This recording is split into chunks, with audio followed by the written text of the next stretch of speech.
어느 한 가정을 소개하고 있는데 어머니는 등장을 하지 않습니다. 틀림없이 어머니도 계실 것 같은데 그 나라의 풍습이 엄마 이야기를 잘 하지 않기 때문에 어머니는 계신다고 짐작은 합니다. 그리고 아버지와 두 아들, 3부자가 있는데 이 3부자 가운데 큰아들에 대한 언급은 나중에 나오지만 그 청년의 이야기는 하고 싶지 않습니다.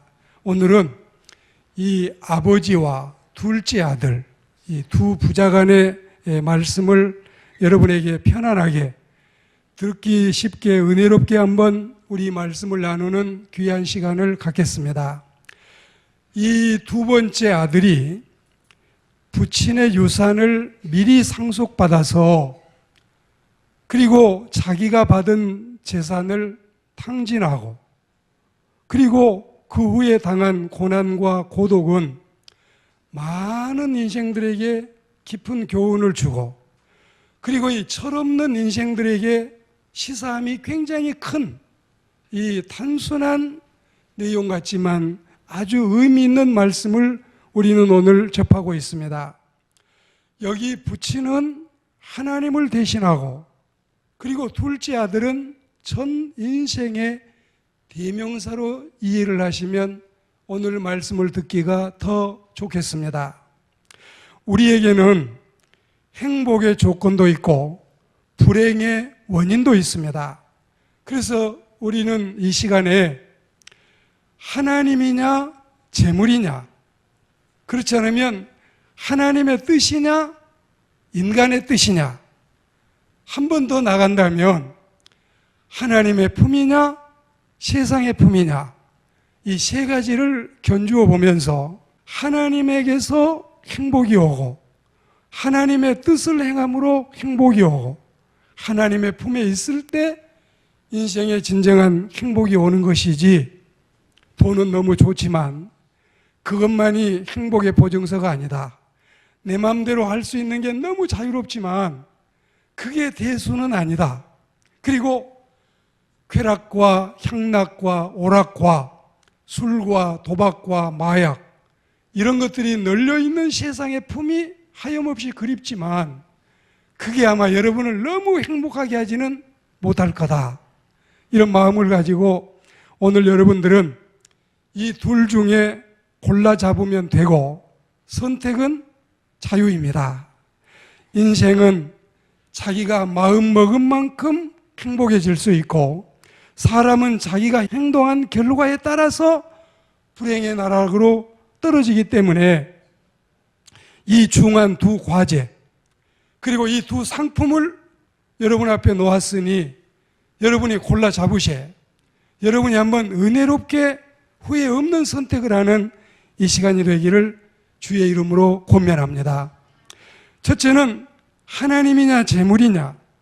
자, 신명기 21장 17절에 보시면 아들이 둘 있는 가정에 아버지가 3억의 재산을 물려주고 가겠다. 그러면 큰아들이 2억을 받고 둘째 아들이 1억을 받게 되어 있어요. 이 집은 아들이 둘이니까 망정이지 아들이 6형제가 있다. 물론 이제 요즘에는 딸도 같이 상속을 하는데요. 그러면 6형제가 있을 경우에는 큰아들이 1억을 차지하고 나머지 자녀들이 이제 2억을 가지고 나눠야 되는 이런 이 성경의 법도가 있습니다. 그러나 재산 분배라고 하는 것은 거의 부모님이 임종하기 직전이나 혹은 다 하지 못하고 갔을 때는 사후에 하는 일이지 버젓이 부모님이 살아계시는데 부모님의 재산 상속을 미리 해달라는 법은 없었습니다. 이 요구는 정당한 요구가 아니기 때문에 특별히 아버지가 선심을 써서 특별한 상황을 고려해서 분배할 수 있는 일은 있었지만 이런 일 또한 흔치는 아니었습니다. 그런데 오늘 성경에 보면 이 둘째 아들은 독립을 할 심산이 있었나 봐요. 다른 사업을 하고 싶었나 봐요. 그렇지 않으면 그냥 다른 계획이 없이 허랑방탕하게 돈을 한번 제 맛대로 쓰고 싶었나 봐요. 그리고 혹은 이 돈을 쥐어잡으면 좀 남자답게 한번 실컷 멋이나 부려보자, 이런 생각이 있었는지 모르겠습니다. 그래서 아버지에게 기왕에 줄 돈이면 미리 좀 내 것은 주세요. 형은 형 알아서 하고 제 건 차지하고 싶습니다.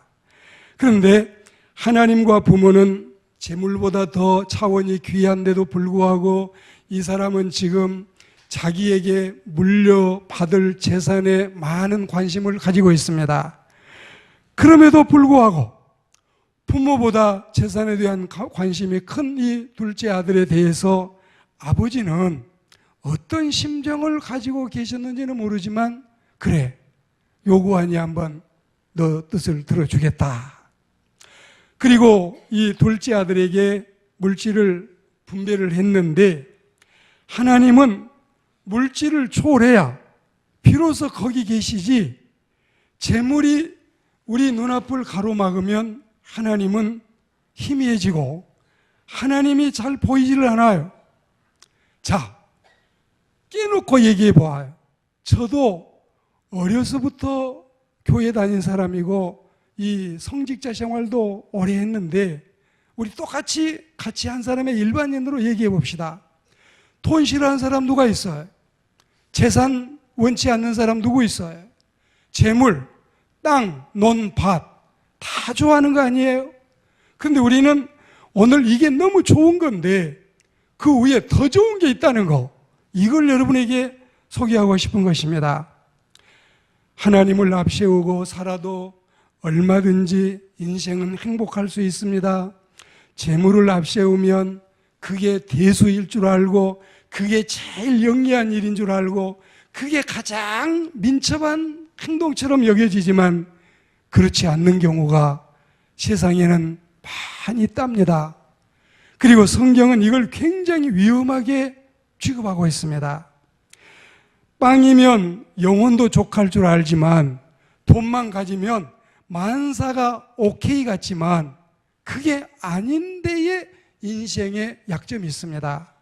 문제는 현대인의 사상 속에 하나님보다도 재물을 우선함에 있다는 것입니다.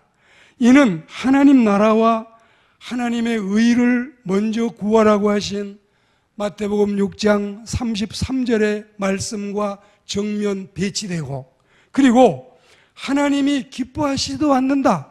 디모데전서 6장 10절에 보면 이런 인생을 하나님이 안 기뻐하신다. 그리고 에베소 4장 30절에 보면 이렇게 살면 하나님의 영이 근심하신다.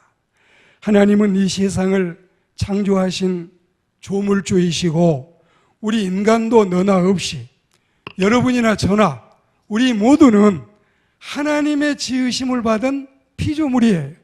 우리 어머니가 하나님의 창조 사역에 동참해서 당신의 품속에 우리를 이렇게 300일 가까이 품고 계시다가 우리를 땅에 내보낸 것입니다. 인간의 행복과 불행은 신이 주관하시고 인간의 태어남과 죽음, 복을 받고 재앙을 당하는 일 또한 하나님의 수중에 있음을 우리가 잊지 않는다면 너무나 기쁘겠습니다.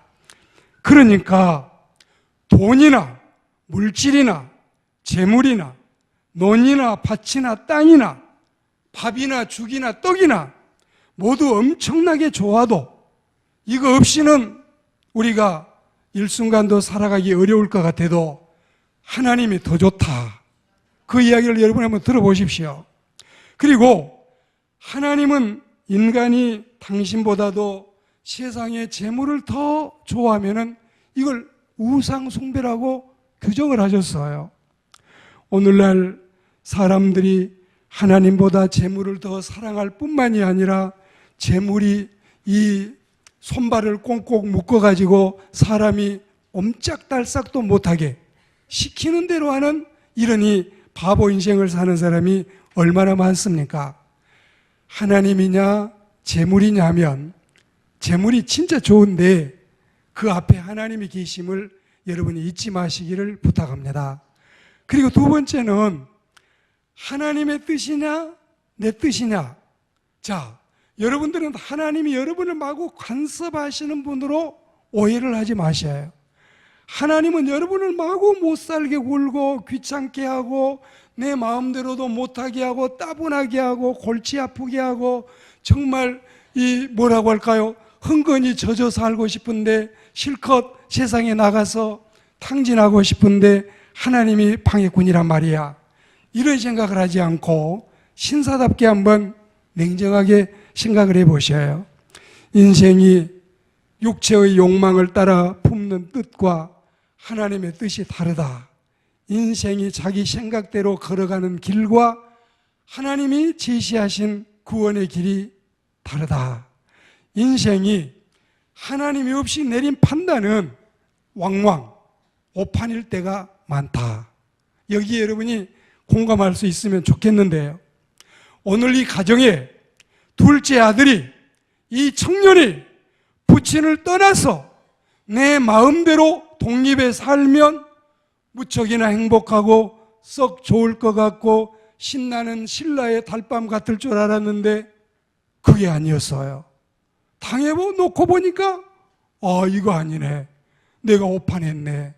잘못을 금방 알아차리게 된 것입니다. 그가 미리 받은 재물 다 모아가지고 개나리 보찜을 싸가지고 우리나라는 안 되겠다. 저 포항도 부산도 제주도도 포기하고 아예 그냥 뜨자. 비행기 타고 외국으로 이 청년이 떴습니다. 그런데 그 먼 나라에 가서 허랑방탕하고 있는 걸 다 썼습니다. 이 허랑방탕 보니까 존 아셰토스, 이 존 아셰토스가 그냥 아마 실컷 쓰고 싶은 대로 쓴 것 같아요.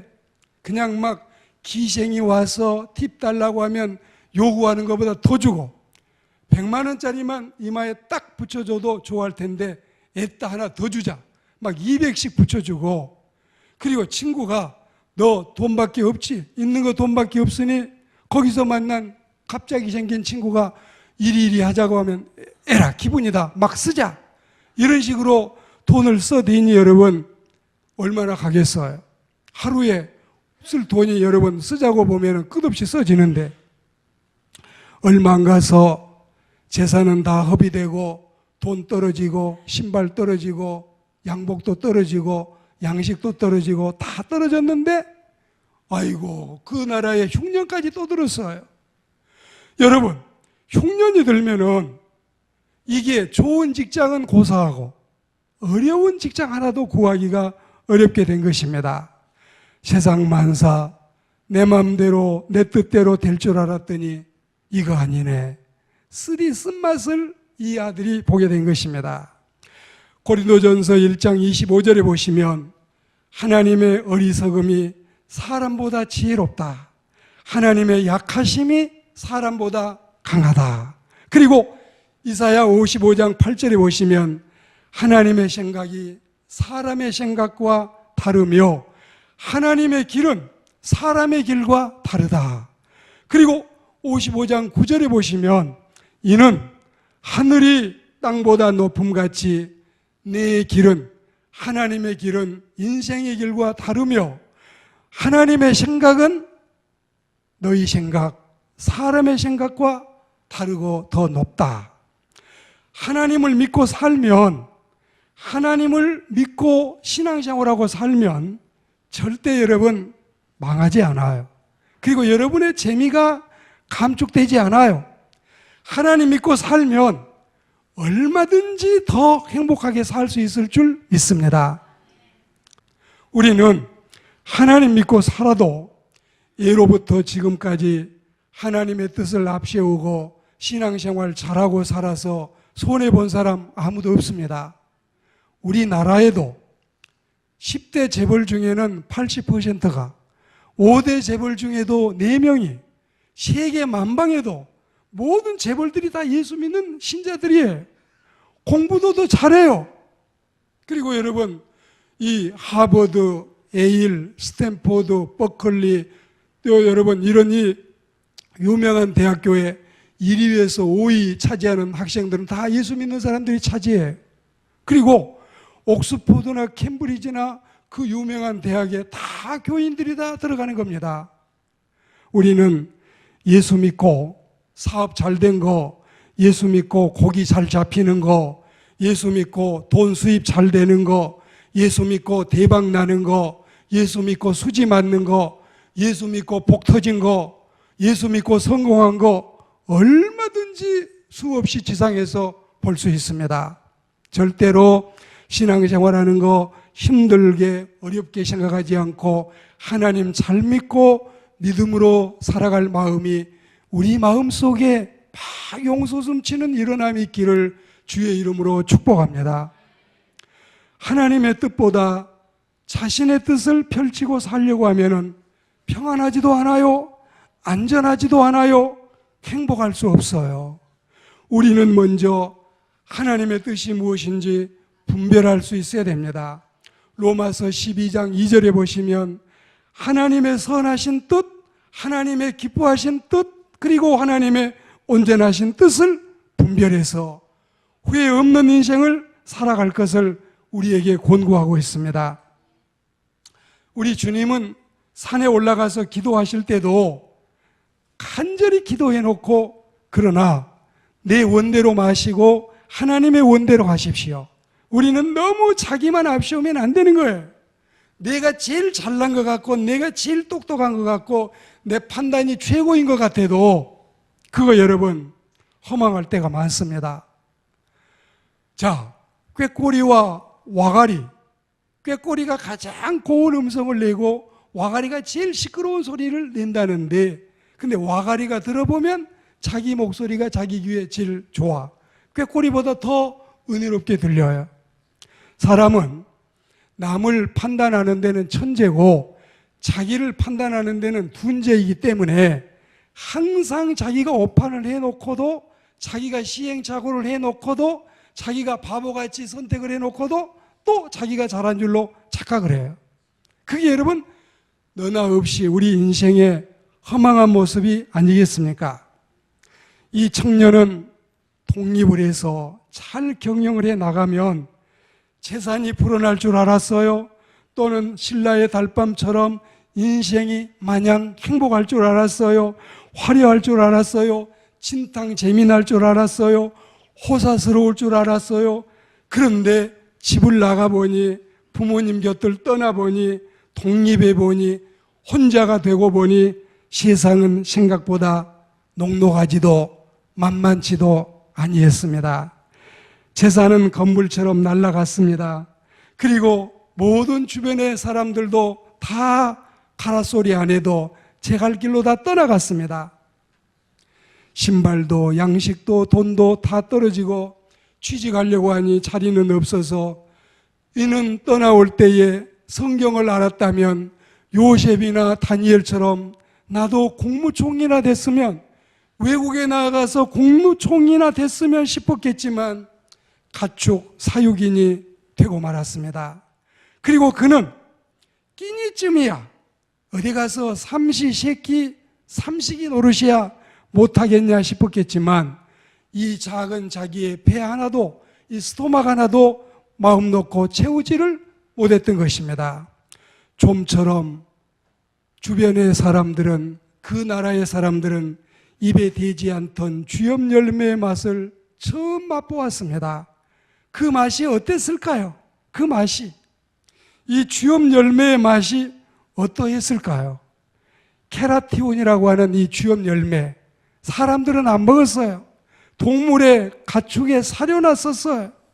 이걸로 배를 채우고자 하니 하나님이 없는 허망한 인생의 모습을 오늘 성경은 가르치고 싶은 것입니다. 하나님이 없이 사는 인생의 배부름이라야 고작 주염 열매의 맛뿐이고 하나님이 없이 사는 인생의 부귀영화라야 단지 흑살이 껍질의 포만감 뿐이고 하나님이 없이 정치한 인생의 행복이라야 기실 불어나오는 이 정말 어떤 즐거움보다는 마치 화덕에 발을 담그고 있는 것처럼 조금 있으면 발이 데이고, 그리고 발이 여러분 7도, 10도 화상도 입고 발이 로스구이도 될 수 있을 터인데, 이렇게 위험천만한 인생을 사람들이 선택하고 있다. 이걸 우리는 여러분 오늘 깊이 마음속에 깨달아야 되겠습니다. 여러분에게 이제 마지막 한 가지만 더 말씀을 드리고 오늘 이 말씀을 맺으려고 합니다. 세 번째는 하나님의 품이냐 세상의 품이냐. 우리는 처음에 하나님이냐 재물이냐를 따져보았어요. 두 번째로 하나님의 뜻이냐 사람의 뜻이냐를 따졌는데, 이 시간에 하나님의 품이냐 세상의 품이냐, 우리 다시 한번 이거 생각해 보겠습니다. 눈을 들어 산을 보세요. 내 행복은 어디에서 오는가? 눈을 들어 들을 보세요. 내 행복은 어디에서 몰려오는가? 그러나 눈을 들어 여러분 하늘을 보세요. 하나님께서 우리에게 진정한 행복을 허락하실 줄 믿습니다. 하나님의 품 안에, 우리 어머님의 품이 내 고향인 것처럼 우리 하나님의 품이 우리 인생을 감싸 안는 가장 은혜로운 도피처가 되며 피난처가 될 줄 믿습니다. 우리는 나라의 녹을 먹고 사는 공무원들에게 공선사후를, 회사에서 사장님에게 회장님에게 봉급을 받고 사는 사람들에게 공선사후, 회사의 일을 먼저 생각하고 내 사사로운 일을 나중 생각하라고 가르칩니다. 우리가 이 공선사후의 사상을 가지고 인생을 살면 후회스럽지 않으련만, 그런데 인생은 사선공후로 살아가고 신선인후, 하나님을 먼저 앞세우고 사람을 나중하면 좋으련만 반대로 인선신후로 살아가고 있습니다. 그리고 사람들은 물선주후, 재물을 앞세우고 주님을 뒤로 뒷전에 밀어버리는, 그러니 여러분 돈이 와요. 구원을 받을 수 있어요. 내세가 보장이 돼요. 하나님을 믿고 살면 주님의 백성 되고 또 하나님 앞에 영원한 생명을 얻고 또 물질적으로도 세상에서 축복받아서 다 잘 될 터인데, 하나님 싫어. 나는 돈이 먼저야. 나는 이 고리답답한 거 다 싫어. 나는 돈을 벌어야 돼. 돈이 최고야. 해가 떠도 돈, 달이 떠도 돈, 돈이 내게는 제일이야. 그런데 여러분 어찌하면 좋아요? 이렇게 살아도 하나님도 만나지도 못하고 돈도 충분히 자기가 원하는 만큼 차지하지도 못하고, 그러니까 아르헨티나의 대통령이 미국 대통령을 만나서, 미국은 참 부럽습니다. 하나님을 앞세우고 하나님 신앙생활하고 살더니 하나님도 찾고 부자 나라 됐는데, 우리나라는 하나님 잃어버리고 돈만 찾다가 신앙도 없고 돈도 없고, 미국은 참 부럽습니다. 이런 이 고백이 예사 고백이 아니에요. 이런 말을 들어보면 굉장히 가슴에 간절하게 와 닿는 일이 필요합니다. 여러분, 집 떠나면 고생이고 내 집이 7성 호텔, 8성 호텔임을 믿습니다. 외식도 좋지만, 랍스타도 좋고, 여러분이 뭐 킹클랩 뭐도 다 좋지만, 집밥 먹고 우리가 오늘 여기까지 온 줄 믿습니다. 우리는 세상이 의리의리하고 호사스럽고 빚가번쩍해도 하나님의 품 안에 사는 것이 제일 안전하고 제일 평안하고 제일 행복할 줄 믿습니다. 오늘 말씀을 맺으려고 합니다. 하나님의 보호를 능가할 보호자가 또 있을까요? 하나님의 품을 대체할 피난처가 또 있을까요? 하나님의 평안과 맞바꿀 지상의 샬롬이 또 있을까요? 부모님 품보다 더 안전한 품이 없듯이 청년이 굶주리고 보니 아버지의 집이 그리웠어요. 아버지의 집. 나는 여기서 배고파 줄여 죽는데 우리 집에는 종살이하는 품꾼들도 먹는 건 걱정이 없는데, 그리고 아버지 집으로 돌아갈 마음이 불릴 듯 일어났습니다. 체면 불구하고 염체 불구하고 스타일은 구겼지만 가면 아마 도저히 아들로 다시 받아달라고는 못하겠다. 나도 종노릇 하나를 차지하더라도 이 외국에 와서 짐승 먹는 사료를 먹느니 차라리 우리 고국에 돌아가, 우리 고향에 돌아가, 우리 부모님께 돌아가서 나도 이제는 제대로 먹기라도 좀 옳게 먹고 싶다. 이 마음이 인생에게 얼마나 필요할까요? 얼마나. 우리 마음에 이런 마음이 생겨나기를 주의 이름으로 축복합니다. 예수님이 말씀하시기를 내가 생명의 떡이다. 내게 오는 자는 절대 줄이지 않는다. 나를 믿는 자는 영원히 목마르지 않는다. 이거는 주님이 쌀 한 잔이나 주시려고 무슨 이 탄산 음료 한 잔이나 주려고 하신 말씀이 아니, 우리의 인생을 완전히 해결시키겠다는 인생의 갈증과 인생의 기갈을 끝장내겠다는 주님의 약속인 것입니다. 이 말씀 속에 결코 줄이지 않겠다. 이 우메페이나시에 중에 우자와 메자가 이 부정사인데, 부정사가 두 개가 겹쳐 있는 것은 굉장히 강한 부정을 말하는 거예요. 무슨 뜻이냐면 절대로 하나님 믿으면 굶주림 없다. 절대로 하나님 믿고 살면 인생에 갈증이 없다. 이거는 무슨 블랙스톤이니 무슨 이 술 이야기하는 거 아니고 음료 얘기하는 거 아니고, 여러분 금쌀이니 은쌀이니 강화쌀이니 이천쌀이니 쌀 이야기하는 거 아니에요. 인생을 완전히 일거에 해결시킬 수 있는 하나님의 축복을 이야기한 줄 믿습니다. 땅 위의 모든 인생이 저마다 매 한 가지로 행복 하나에 목숨을 걸고 있습니다. 그래도 정작 행복한 사람은 거의 찾아보기 쉽지 않아도 불행하다고 아우성인 사람이 여기저기서 외치고 있습니다. 대체 우리네 인생 불행 대신에 행복을 누리고 살아갈 말씀을 다 들었으니 이 말씀이 새록새록 여러분이 돌아가서도 늘 귓전을 맴돌고 여러분의 가슴을 파고들어서 하나님을 만나는, 그리고 아버지의 품에서 아버지의 뜻을 따라서 아버지를 선택함으로 영원한 은총을 누리는 저와 여러분들이 다 되시기를 주의 이름으로 축복합니다.